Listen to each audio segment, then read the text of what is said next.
Welcome to Vital Life Stories, where we explore the deepest questions of existence through the lens of timeless and inspiring fables.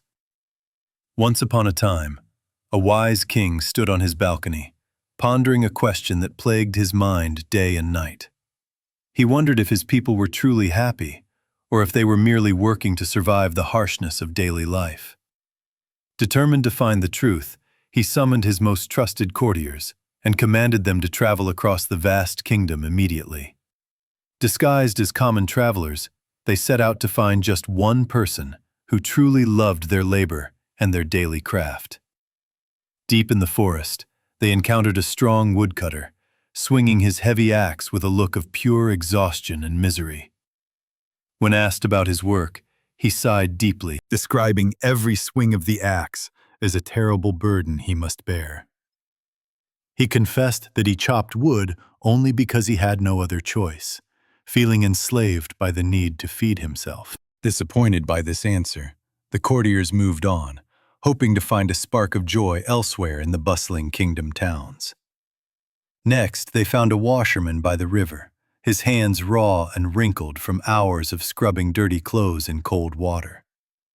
He looked at the travelers with weary eyes, explaining that his work felt like a never-ending punishment for his past sins. He felt completely trapped in a cycle of drudgery, washing the stains of others just to put bread on his table. There was absolutely no joy in his heart, only the heavy weight of obligation and the desire to be somewhere else.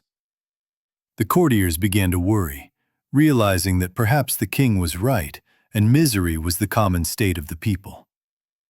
They spoke to a farmer toiling under the hot sun, who cursed the heat and the hard earth beneath his feet. They visited a wealthy merchant who complained about the stress of trade, the fear of loss, and the greed of customers. Everywhere they went, the story remained the same. Work was viewed as a prison, a thief of time and personal freedom.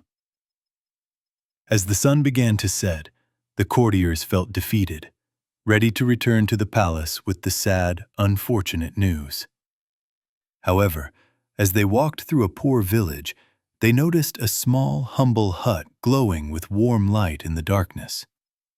Inside, they saw a man in tattered clothes, surrounded by eager children, teaching them to read with great energy and passion. This man was a teacher who worked all day in the fields, yet spent his evenings educating the village children for free. His eyes sparkled with a brilliant light as he watched his students grasp new concepts, ignoring his own fatigue and hunger. The courtiers entered and asked him why he worked so hard without pay when he was already exhausted from the fields.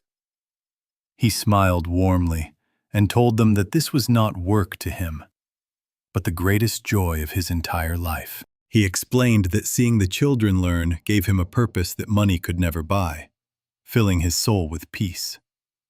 To him, teaching was not a heavy burden to carry, but a privilege that made his difficult life feel truly rich. The courtiers finally understood that they had found what the king sought, a man who truly loved what he did daily. They returned to the palace and recounted the story of the poor teacher, whose wealth lay in his passion, not gold. The king realized that happiness in work does not depend on the task itself, but on the attitude of the worker. The secret to a fulfilling life is not doing what you love, but learning to love what you must do today.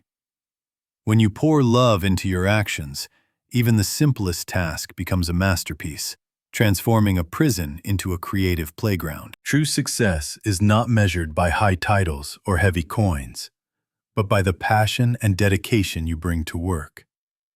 Your work is never the prison. It is your mindset that builds the walls and locks the doors against your joy.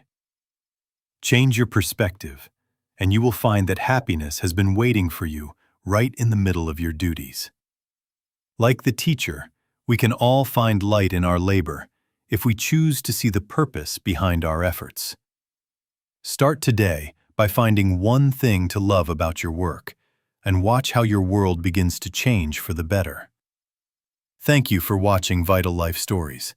Subscribe for more wisdom, and may you find true joy in your work today.